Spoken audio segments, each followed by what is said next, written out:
itu dago lalu jadi saya kata buang dago itu partner aja betul mensi itu one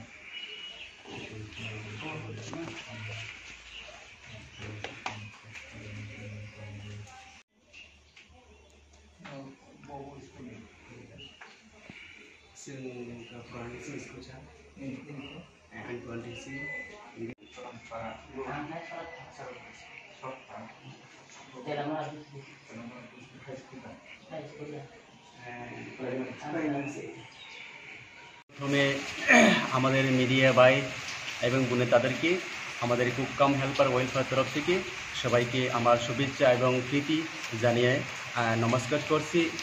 আজকে আমরা যে কুককাম helper state কমিটির তরফ থেকে আজকে 5 ডিস্ট্রিক্ট জেলা শিক্ষা অধিকারীর কাছে ডেপুটেশন দেওয়া হয়েছে। আজকে ডেপুটেশনের আমরা দাবি আসলে 9 দফা দাবি। মিড ডে মিল কর্মীদের ন্যূনতম বেতন 1800 টাকা করতে হবে। 2 নম্বর দাবি হলো 10 মাসের পরিবর্তে 12 মাসে পারিশ্রমিক প্রদান করতে হবে। এখানে উল্লেখ্য যে গ্রীষ্ম এবং পূজার ছুটি 2 মাসের 15 থেকে 20 দিন কাজ করা সত্ত্বেও আমাদের কোনো পারিশ্রমিক প্রদান করা হয় না। তাই মহোদয় নিকেট বিনীত অনুরোধ আমাদের যেন পুরো বছর পারিশ্রমিক প্রদানের যথার্থ উদ্যোগ গ্রহণ করেন, অন্যথায় আমাদের বৃহত্তর আন্দোলন যেতে বাধ্য হবে। 3 নম্বর দাবি হলো মিড ডে মিল কর্মীদের বার্ষিক বোনাস দিতে হবে।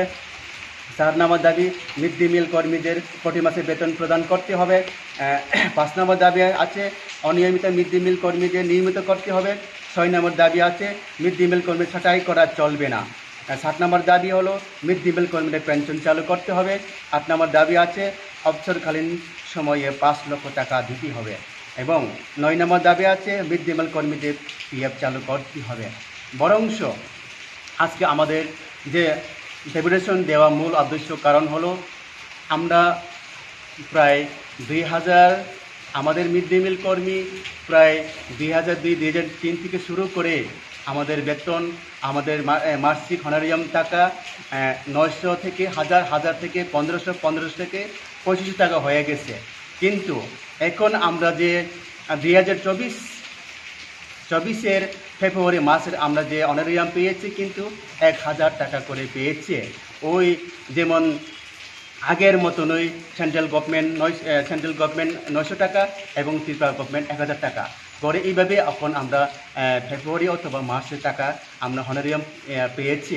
কিন্তু কী কারণে হলো রাজ্য সরকার নিজেই খুদ মিডিয়া প্রেসের থেকে 500 টাকা বেরিয়েছে এবং রতনলাল নাথ শিক্ষামন্ত্রী উনি ছিলেন, নিজেই বলেছে 500 টাকা বেরিয়েছে। এরপরে আমাদের রোড অবরোধ করার সাথে সাথেই রাজ্যের মিনিস্টার আসিল সুজাতন চৌধুরী, হে নিজে প্রেস মিট করে আরও 500 টাকা মিড ডে মিল কুকার টাকা বেড়েছে। এই টাকাগুলি 2023 ডিসেম্বর থেকে লাগু করা হয়েছে। লাগু করার পরে কিন্তু আমাদের বেতন তারা 25 টাকা করে দিয়েছে 2022-এর ডিসেম্বর থেকে। কিন্তু আমরা পেয়েছি এপ্রিল মাস থেকে আমরা সব টাকা পেয়েছি সারা ত্রিপুরা 11,130 জন মিড ডে মিল কুকাররা। কিন্তু আজকে আমরা ডেপুটেশন করা হয়েছে, কিন্তু 2024-এর ফেব্রুয়ারি মাসের বেতন কি কারণে আমরা 1000 টাকা পেয়েছে, আমাদের কিসের উপায় হয়। কিন্তু আমরা কি করছে, আমরা কি দুঃখিত হয়েছে কারণ আমাদের যা আগের যে 1 বছর ধরে 25 টাকা বেতন পেয়ে থাকে কিন্তু এখনগুলো পায় না। কিন্তু কী কারণ পেয়েছে আমরা খুব দুঃখিত। সারা ত্রিপুরা মিড ডে মিল কর্মীরা মাত্র 25 টাকা মানুষের টাকা পায়, মাত্র মানুষের একটা পান খাওয়ানে, মানুষের একটা রুমাল কিনে, এই টাকা বুঝ পর্যন্ত আমাদের মিড ডে মিল কর্মীরা বেতন হয় না, জানে না। কিন্তু আমরা এখন টাকা পেয়েছি মাত্র 1000 টাকা, ফেব্রুয়ারি মাসে 1000 টাকা এবং মার্চ মাসে 1000 টাকা, দুটো মাসে মিলে আমরা 2000 টাকা রাজ্যের পুরা 11,160 জন মিড ডে মিল কর্মীরা। আমরা খুবই দুঃখিত। আমরা যে মিড ডে মিল কর্মী, সারা ত্রিপুরা মিড ডে মিল কর্মীরা কি অপরাধ করছেন, আমরা এটাই লেগে আমরা চোখের জল পড়ছে, কিন্তু আমরা উপায় হয় না। আমরা ডিস্ট্রিক্ট জেলা শিক্ষা অধিকারীর কাছে আমরা এই লেগে আমরা অনুরোধ করছি, জেলা শিক্ষা অধিকারীকে অনুরোধ করছি, প্রার্থনা করছি।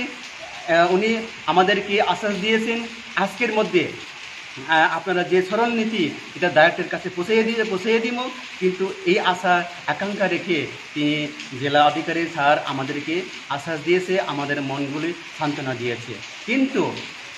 কিন্তু এরপরেও যদি আমাদের দাবি ওই যে 2-3 মাসের মধ্যে যদি আমাদের 25 টাকা এর টাকার যদি আগের মধ্যে যদি না হয়, আমরা সারা ত্রিপুরা মিড ডে মিল কর্মীরা রাস্তা আন্দোলন করে মানে এইভাবে আমরা কোনোদিনে সহ্য থাকবো না। আমরা রাস্তার রুটের অবরোধ করার জন্য আমরা মিড ডে মিল প্রোগ্রাম হেল্পাররা 11,160 জন মিড ডে মিল কর্মীরা বাধ্য করা হবে। কিন্তু আমরা